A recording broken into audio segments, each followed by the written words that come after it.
yes, in case you're wondering, I did take the time to bust out one of my lights and light this scene so I could make the coffee process look sort of interesting this morning. Okay, so today is the day. It's the first rehearsal with Miss Wilson. We're playing all new songs, slightly new band. So I've been spending the last 4 or 5 days getting ready, just listening to the tunes, learning everything. I did finally get my pedal board put together, which you can see here. So I've been using it for the past couple days, and luckily it hasn't had any problems, no bad cables, no weird power issues, which can be a concern when you put a brand new board together, but we'll see how it does tonight. So it's about 9:30 in the morning here in Atlanta. I'm gonna run down the set one more time, just kind of freshen up, get everything under my fingers and in my head, and then I've got to pack my rig, and my goal is to be on the road by noon. So that gives me about 2.5 hours to do everything.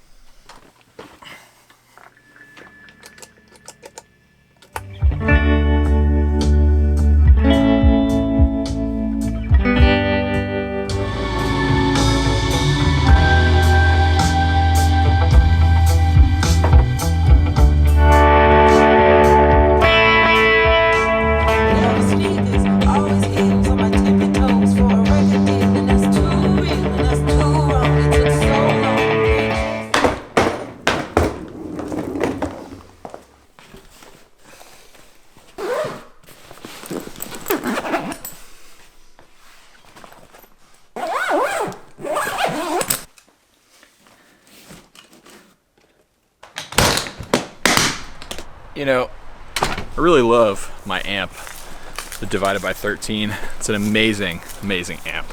Sounds incredible, looks incredible, but every time I have to load it up or unload it, it makes me want to get rid of it.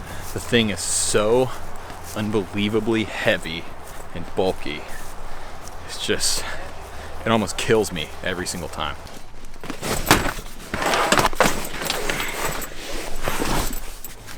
Boom. 11:39. I'm ahead of schedule. See, I've done this drive between Atlanta and Nashville so many times that I've learned when good times to leave Atlanta are and when good times to leave Nashville are.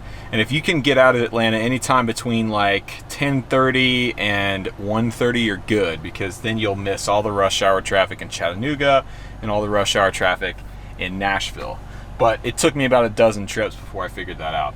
I'm gonna try and make some time on the way so that I've got plenty of time to work with when I actually get up to Tennessee for rehearsal tonight. So, you remember how I said if I left Atlanta at the right time, I would miss all the traffic? Well, I forgot to take into account the fact that this is Atlanta and there's always traffic. All right, just rolling into Nashville. I'm about 2 hours early, so I've got some time to kill. That means I'm gonna run over to Novo Guitars and hang out with those guys for a bit. See what's new over there.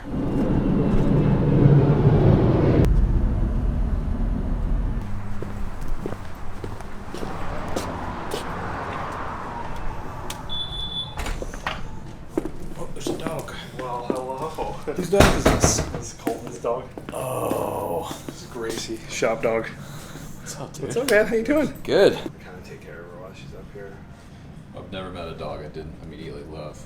So, yeah, she'll be sweet. Just give her some time. Yes, this is the first single pickup. First single pickup, so we had a brand new, So brand that new was pick guard for it. just in paint last time I was here. Yeah.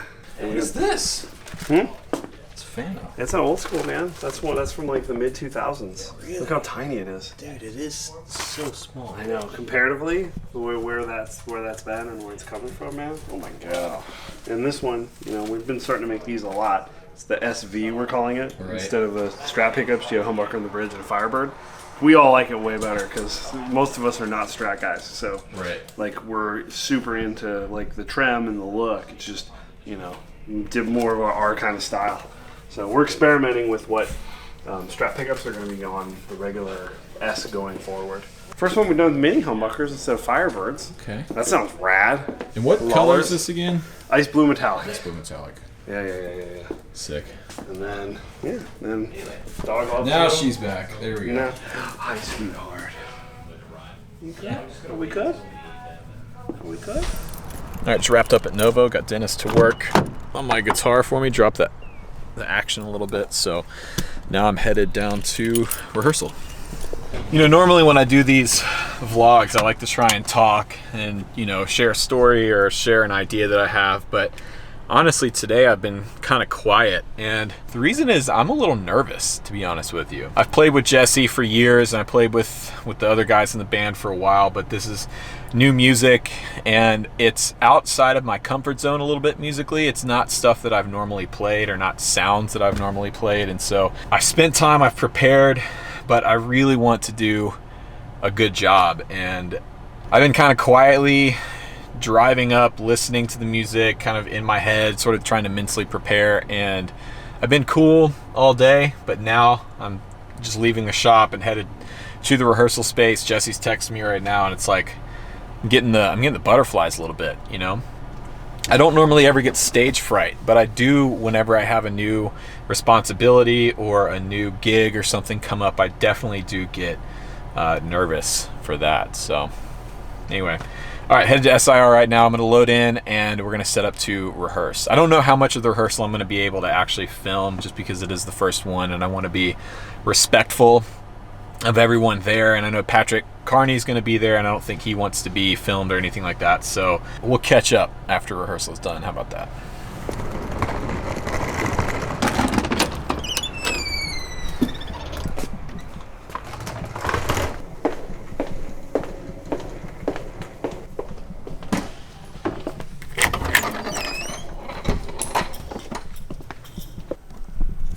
All right, so here we are, SIR room 4. I've had many a rehearsal in this room over the past couple of years.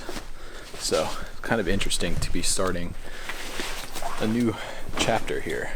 I think I had breakfast at like 11:15. So. Oh, okay. Look at that So I baby just kinda snare. left it alone. I got a sound cooler. I'm not going to record any of this rehearsal because this is, Because we might suck. we might suck. I was just realizing this is it right here Yeah. for creating all of that Yeah. record. Yeah. All right, first rehearsal. Bag. Timmy, how'd it go? I got fired. Pat's gonna play instead of me. That's it. I'm packing it up, guys. I understand. I mean, he'd produce the record, you know. He played drums, so it's fine. You know, I'm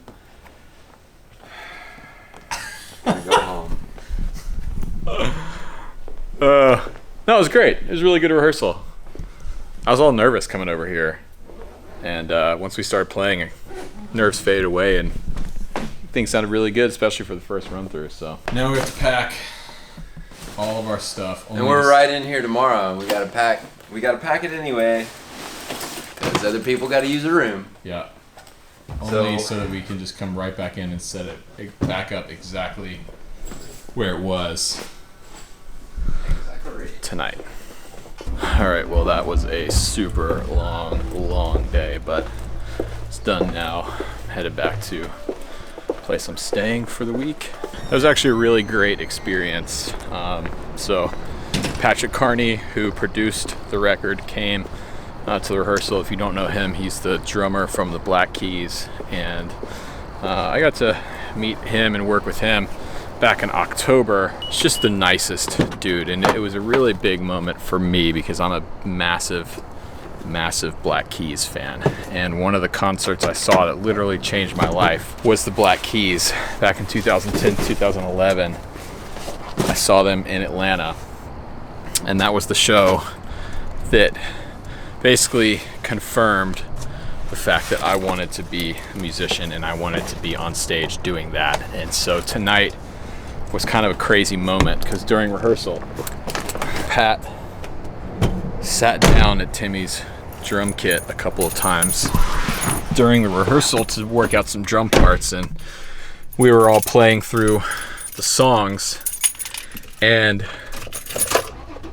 Pat was sitting behind the kit, and I was playing, Zachary was playing bass, we're just jamming, and it just hit me all of a sudden. I was like, holy crap, I'm playing with Patrick Carney. And I don't get starstruck very often, and I don't really view Pat as like a star or a celebrity. It wasn't anything like that. It was like, here's a dude whose music I love and have loved for years. And now I'm sitting in a rehearsal studio in Nashville, Tennessee with him behind the drum kit and us playing together. And it's one of those moments that you have in your life where you're just blown away. And I didn't show it. I played it cool, but on the inside, man, I was tickled. Yeah, man, it was just a really cool night for me. And to be honest, earlier when I said I was nervous, it wasn't because I didn't know the material. I was prepared. I know my stuff. It was because Pat was going to be there. So I think that's going to do it for this vlog. Thank you guys for watching.